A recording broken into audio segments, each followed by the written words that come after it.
bueno, lo que le quería resumir un poco es lo que me pidieron, que les explique un poco qué es el Comité de Especies Exóticas Invasoras y qué es lo que estamos haciendo.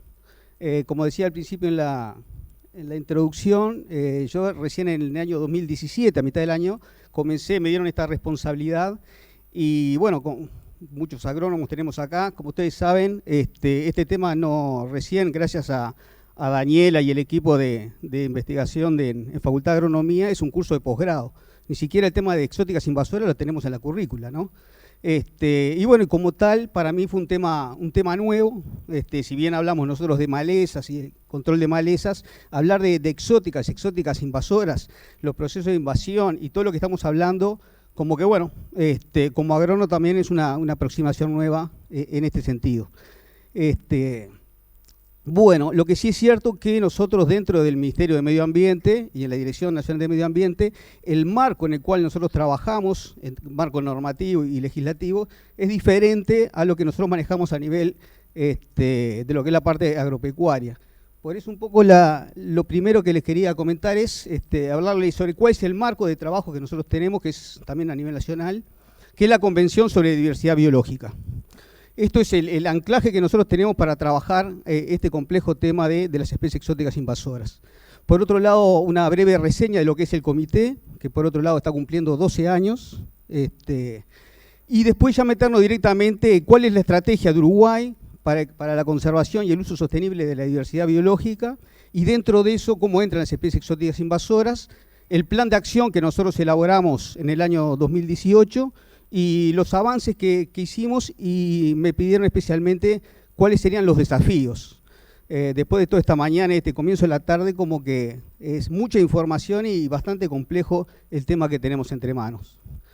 Entonces, lo primero es el marco, que para mí es fundamental. Hoy lo decían temprano, dentro de las causas de pérdida de biodiversidad, la segunda causa es las especies exóticas invasoras. Obviamente el primero es el cambio de hábitat, o sea, sustituimos un hábitat natural como los pastizales por un cultivo de soja o la forestación, que es parte del desarrollo que estamos haciendo en Uruguay. Y la segunda causa, sí, son las especies exóticas invasoras. Yo creo que a ese nivel no lo tenemos asimilado a nivel general. Es la segunda causa de pérdida de biodiversidad, son las especies exóticas invasoras. Que lo hemos repetido varias veces y bueno, a veces cuesta, y esta es la segunda, ¿no será menos? ¿Tan importantes son? Sí, la verdad que sí. Bien, y tomamos algunas definiciones, como les decía al principio, de lo que es el convenio de diversidad biológica, que ya se fueron repitiendo en la mañana, o sea que simplemente, que me parece que lo más importante es que estamos hablando de proceso. Lo último creo que es lo más relevante, ¿no? Esto es un proceso, las invasiones biológicas son un proceso, y hoy bien lo decían las diferentes ponencias, que tiene diferentes etapas. También se habla de filtros, yo traje algunas diapos para mostrarles esos filtros, pero bueno, introducción, establecimiento y expansión serían las principales fases o etapas de este proceso. Bien, y como le decía, el marco normativo que nosotros tenemos es la Convención de la Diversidad Biológica, y lo único que nos dice es que si bien hace referencia a las especies exóticas invasoras en cuanto a los impactos que causa, ya sea para la diversidad, para la salud humana, animal y vegetal, o para lo que es la parte, los costos económicos asociados a lo que es el control, el único artículo que hay es el famoso artículo H, que es el que paseamos para un lado y para el otro, que dice que los estados, en la medida de lo posible, impedirá que se introduzcan, controlará y erradicará las especies exóticas invasoras que amenacen ecosistemas, hábitat o especie. O sea que, en la medida de lo posible, si pueden, que se tomen acciones. O sea, dentro de la jerga de la parte legal, se habla de que es un marco legal muy laxo, o lo que dice slow legal, o sea, decir que, bueno, en la medida de lo posible los estados harán lo que puedan para tratar este tema, que es la segunda causa de pérdida de diversidad a nivel mundial. Bueno, es así que reconociendo esta compleja y esta problemática, Uruguay en el año 2007, dentro de lo que es la COTAMA, la COTAMA es la Comisión Técnica Asesora de Medio Ambiente, está definido a nivel legal, lo forman organizaciones de la sociedad civil, de la parte empresarial, de lo que es el Estado en general, organizaciones públicas y privadas, la academia, se vio que dentro de la COTAMA, para tratar este tema tan complejo, había que crear un grupo específico que lo trabajara.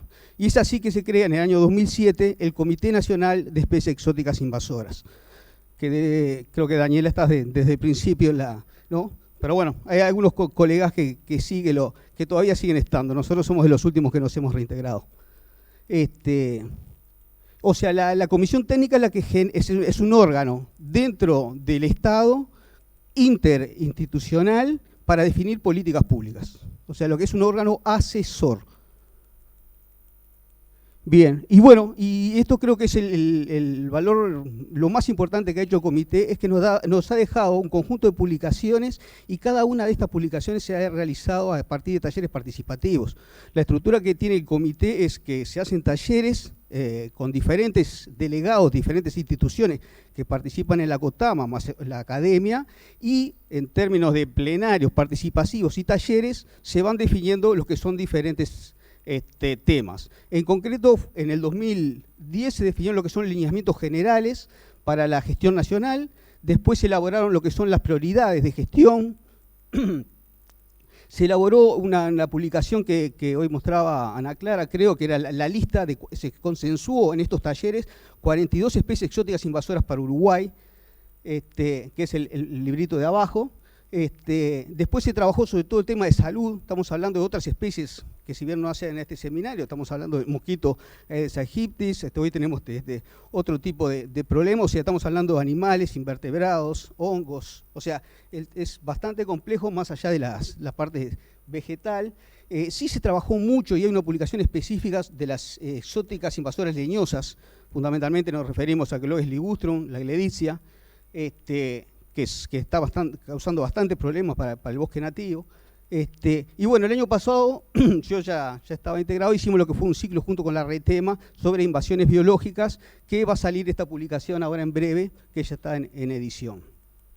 Y este año hicimos un taller sobre análisis de riesgo, que la idea es poder completar este trabajo que venimos realizando a partir de una metodología que adoptamos, y les voy a contar un poco más adelante, sobre el análisis de riesgo que estamos realizando. O sea que tenemos un marco de publicaciones y lineamientos y una lista, que es lo más importante, de 42 especies exóticas invasoras por Uruguay.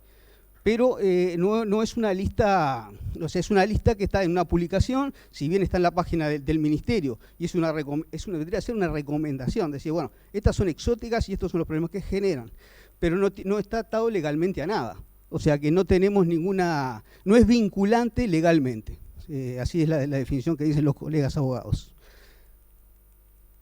Bien. Y me olvidé decirle al principio, ¿por qué el título de la charla? Porque bueno, cuando yo asumí en el 2017, en octubre del 2017, el comité se había planteado que bueno, ya después de 10 años de trabajo hay que pasar del diagnóstico a la acción. Se habían definido los lineamientos, se habían definido la gestión, las prioridades, se habían definido la lista. Y bueno, y más o menos, o sea, en términos generales había un acuerdo que más allá de lo que vimos en todo el día de hoy, estaban claras cuáles son las islas exóticas y cuáles serían por lo menos que a nivel nacional había conocimiento de las principales prácticas o qué hacer con respecto a ellas. Entonces, la intención del comité fue, bueno, hay que pasar a la acción, al trabajo concreto en territorio. Y como les decía al principio, el comité es un órgano asesor. Entonces, si bien en diferentes momentos hubo intentos de darle otro carácter diferente, como tal, desde el punto de vista legal, o sea, no se llegó a nada. O sea, es un comité asesor, es la COTAMA, que define lineamientos y asesora lo que es la definición de políticas públicas. Pero bueno, nosotros tomamos el guante de pasar a la acción, y entonces la primera habilidad que vimos fue la constitución del comité. Si bien estaban representados todos los ministerios, nos estaban faltando aquellas direcciones, por ejemplo en ganadería, que tuvieran acción directamente a nivel de terreno. Entonces incorporamos a los colegas de la Dirección Forestal, por ejemplo, y los servicios ganaderos, que están o sea, ya estaban los servicios agrícolas, tenemos a Santiago, que es el delegado de los servicios agrícolas actualmente, antes estaba Etel, y porque la idea es, bueno, cómo pasamos a trabajar directamente a nivel de campo. Entonces fortalecimos fundamentalmente eso, que se faltaba la facultad veterinaria, faltaba la gente del CURE, o sea, continuamente, de acuerdo a los problemas que estamos viendo, de acuerdo a las definiciones que definimos, incorporamos y fortalecimos el comité con aquellas instituciones que necesitábamos. Bien, y el marco de trabajo que tenemos es la estrategia que definió Uruguay. En la estrategia de conservación y uso sostenible de Uruguay se planteó 5 objetivos generales. Uno de esos 5, dada la importancia, es el tema del control de las especies exóticas invasoras. Y para eso se definieron 3 metas nacionales. Para el 2016, se los leo porque está muy clarito, para el 2016 Uruguay contará con un registro de especies exóticas invasoras y servirá de insumo para el diseño de acciones integradas de manejo. Para el 2017 Uruguay va a contar con una clasificación de riesgo para cada una de las principales exóticas y para el 2020 Uruguay habrá comenzado a implementar lo que son los planes de control. O sea que, y no solo eso, sino que cuando se baja el tema de actividades, plantea directamente que quien debería coordinar y desarrollar las actividades de control es el Comité de Especies Exóticas Invasoras. O sea que bueno, esto del diagnóstico de la acción está definido en nuestra estrategia y lo que teníamos que hacer. O sea, como que veníamos bien rumbeados. Bueno, y lo otro que es muy importante es, bueno, sí, para poder controlar, primero hay que saber cuáles son y dónde están estas especies exóticas. Es así que desde el 2006 se empezó a trabajar junto con la universidad, fundamentalmente con Facultad de Ciencias, y este guante lo agarró la gente de oceanografía, con una base de datos de especies exóticas invasoras. Esta base de datos se llama INBUI, hoy está disponible, está desactualizada, los datos llegan hasta el 2011 solamente. Se hizo, como todo en Uruguay, en base a proyectos, se fue avanzando y bueno, se hizo una etapa hasta el 2006, después otra etapa hasta el 2011 y es en lo que estamos hoy. Ahora nosotros como Dinama hicimos un convenio con Facultad de Ciencias para actualizar esta base de datos y poder disponibilizarla después, tanto en la página de la Facultad, de la Universidad de la República, como en el Observatorio Ambiental del Ministerio. Pero bueno, este es un trabajo fundamentalmente de recopilación, de trabajos científicos, y acá una diferencia que es importante es que se reconoce que hay 74 especies exóticas para Uruguay. La diferencia entre este número de 74 y el 42 es que las 42 son especies exóticas invasoras consensuadas. O sea que hicimos acuerdo entre todas las instituciones, las organizaciones civiles, o sea, todos quienes participamos acordamos que son estas y no otras. Pero para los investigadores, que es la base de datos que se trabaja a nivel de INBUI, se consideran que son 74 y están los registros de trabajos de tesis, posgrado, grado, más de 4.715 registros. Y lo otro que sí está disponible, en la dirección esta que ustedes lo pueden bajar, es una ficha para cada una de esas especies. Yo simplemente le mostré 2 que hacen referencia a las que estamos trabajando en este seminario. Pero cada especie tiene su ficha y están los registros y los trabajos científicos que se pueden bajar y bueno, esperemos que para el año que viene esté disponible, actualizado y espejado en el Observatorio Ambiental de la página del Ministerio. Bien, estas son las 42 especies, de las cuales plantas vasculares tenemos 17. Ahí también pueden bajar la publicación, que están con todas las fichas y cada una de estas especies. Y acá arriba le iba manejando un poco cuáles son los conceptos que fuimos avanzando. Por un lado, una base de datos que tenemos que actualizar. Hay una lista consensuada de especies exóticas invasoras. Y lo que nosotros trabajamos fundamentalmente en 2018 y este año fue en priorizar. Bueno, los recursos escasos del Estado no nos da para trabajar a todo nivel y no es lo mismo una especie que otra. En base a qué clasificamos y priorizamos. Entonces, el primer trabajo lo hicimos el año pasado, es decir, en identificar de esas 42 cuáles serían las más importantes. Para eso lo que hicimos fue el comité, como ustedes podrán imaginar, estamos hablando desde insectos, plantas, animales, hongos, o sea, todos individuos exóticos, quiere decir que fuera de su rango de distribución natural. Entonces lo que hicimos fue dividir el comité en 3 grupos de trabajo, en animales, en vegetales y en el grupo de acuáticas.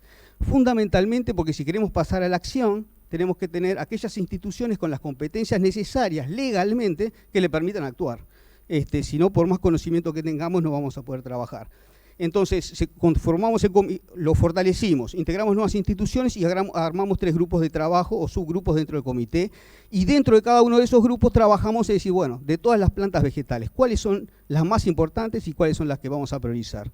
Y bueno, así se definieron dentro de las leñosas lo que es el ligustrum, lo que es la gledicia y, bueno, arbórea también, lo que es el tojo o el ulex.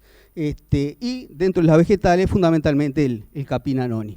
Dentro de los grupos de animales, la rana toro, el jabalí, y acá no lo teníamos, pero en el correr de análisis de riesgo que empezamos a hacer, incluimos al axis, al ciervo axis también, tan importante como el jabalí, y si bien acá pusimos el mejillón dorado, la prioridad, como hablaban hoy al principio, es la prevención.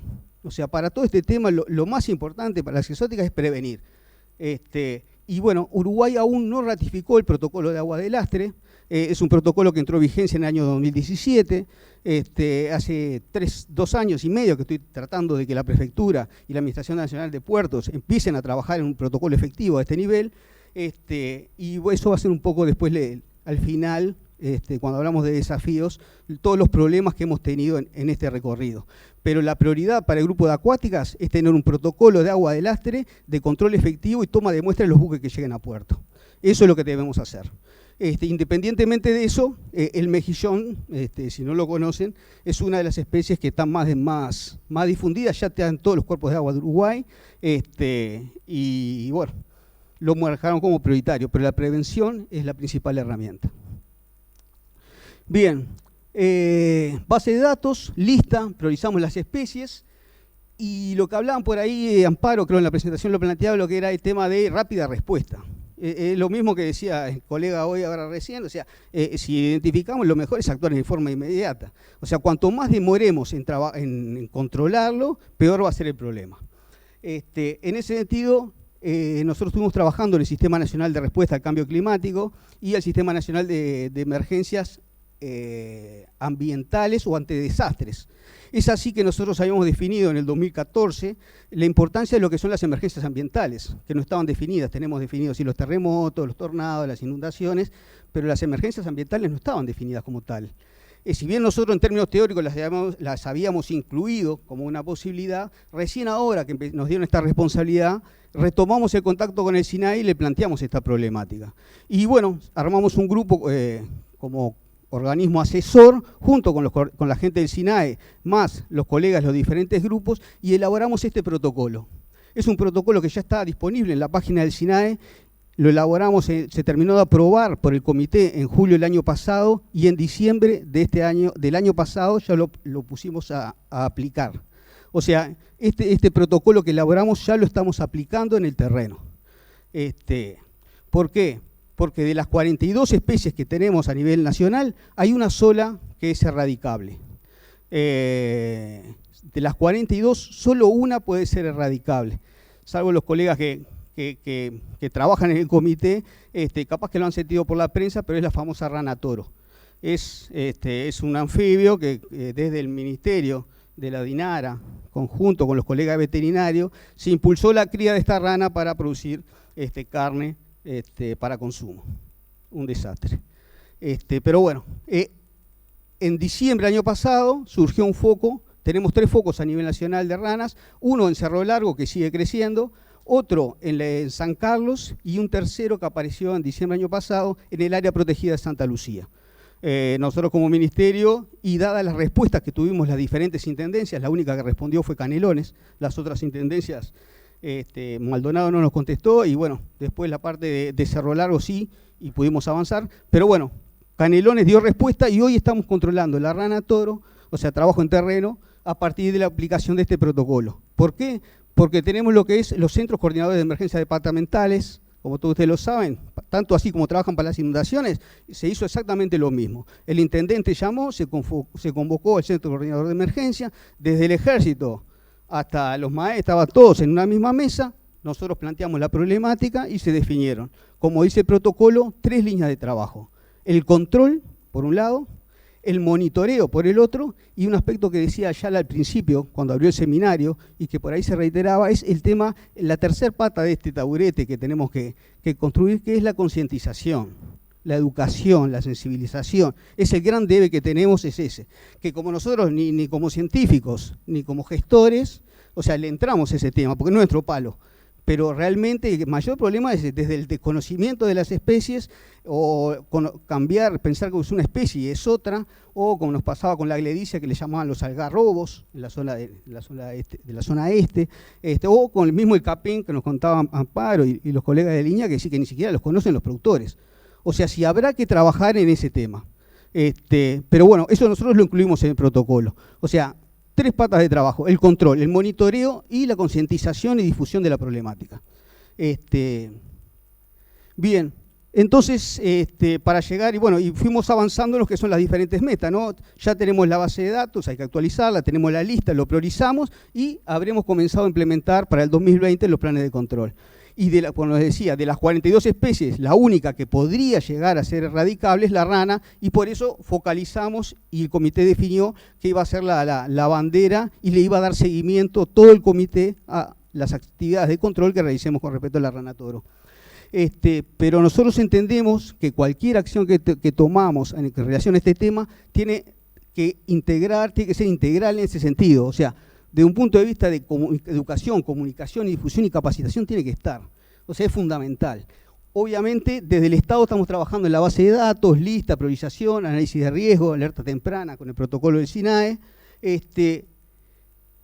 El gran vacío es el marco legal, como les decía, un marco legal internacional que nos dice en la medida de lo posible, hagan lo que puedan, y es lo único que tenemos. A nivel nacional muchas veces se trató de que la lista de 42 especies tome carácter legal, no se consiguió.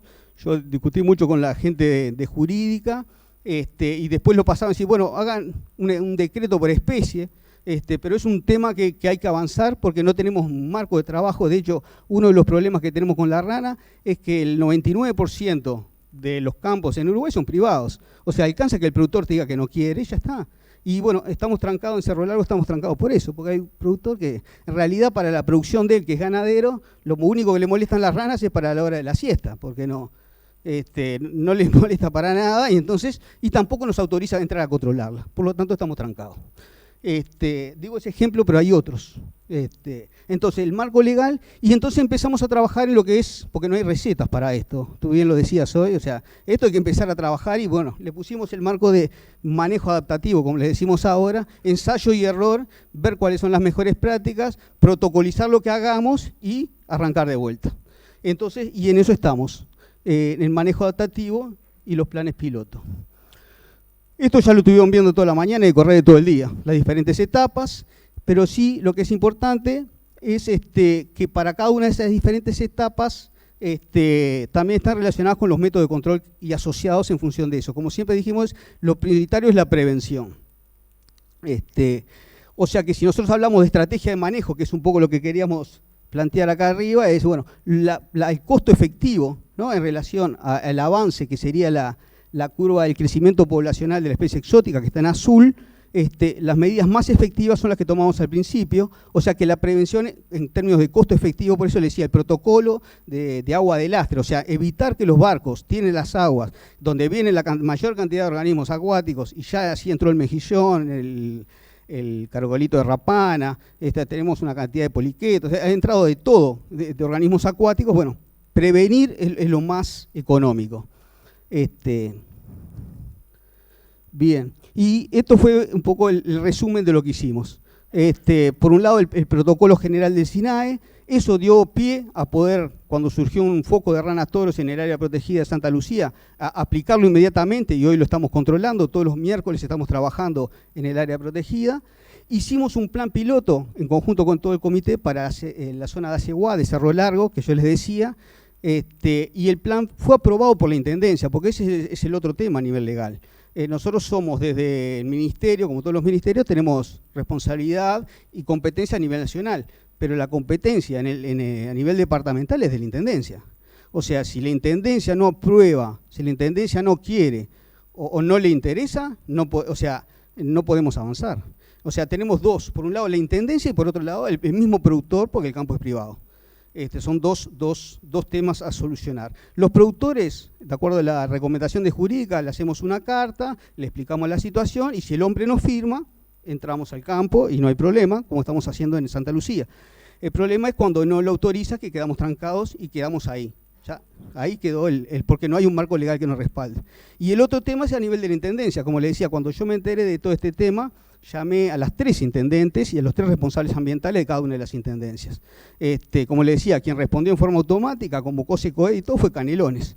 En Maldonado me reuní con la colega de Medio Ambiente y yo me encargo, y quedó ahí. Y en Canelones, si bien se aprobó, con todo este tema que estamos ahora del tema de elecciones, esperemos a que el nuevo gobierno, a ver cómo podemos retomar este tema, porque quedó stand-by también. Entonces, pero bueno, están los planes, está el protocolo y está por lo menos una línea de trabajo de lo que se debería hacer, que se tiene que ajustar después en función de las medidas concretas.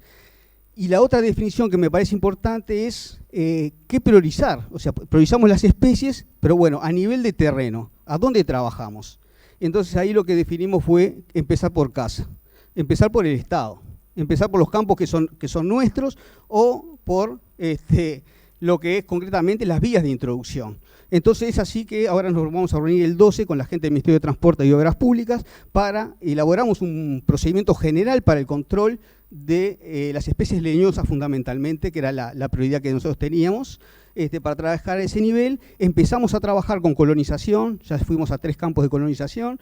En este periodo se han repartido más de 120.000 hectáreas, ha dado colonización a nuevos colonos. O sea, hay tierras que son estatales. Entonces, bueno, empecemos por las tierras del Estado a trabajar, las carreteras, las rutas, y bueno, y los caminos son de las intendencias, eso va a ser un segundo nivel. Y después estamos trabajando a nivel de grupo, a nivel de medio ambiente Mercosur, el SGT 6, y acabamos de aprobar unas directrices generales para un plan de acción conjunto, porque las especies que tenemos nosotros son las mismas que tienen nuestros vecinos. Esto es simplemente un poco más de lo mismo que ya estuvieron hablando. El impacto es cuando lo vemos nosotros, es una percepción humana.